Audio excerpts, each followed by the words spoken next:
and just hit OK. Boom. Have a look.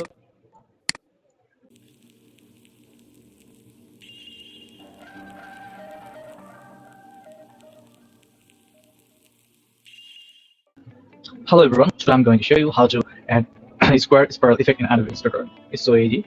So,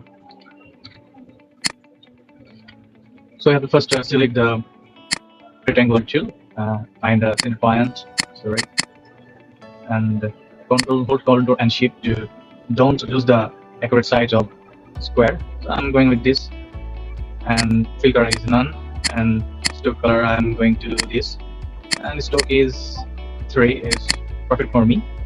So and click the stroke and go to rotate tool, click OK and just hit enter. And I'm going to add the low 45-degree angle and just hit OK. And there you go. And select again and go to Effect, Distort and Transform and go to Transform. Sorry. Go to Transform, Distort and Transform and Transform. So here we go. So add the value I put in the top of menu.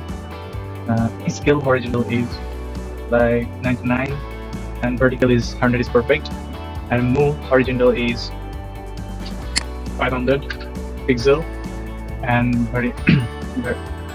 vertical is minus 50 and angle is 249 degree and reflect X and reflect Y. Click here and click book 3 and copies are 3. Sorry, copies are 300 and just hit OK. Boom. Have a look.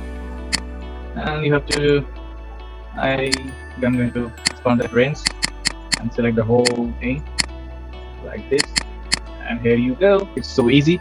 You can make it any kind of shapes. So try it and let me know how's it.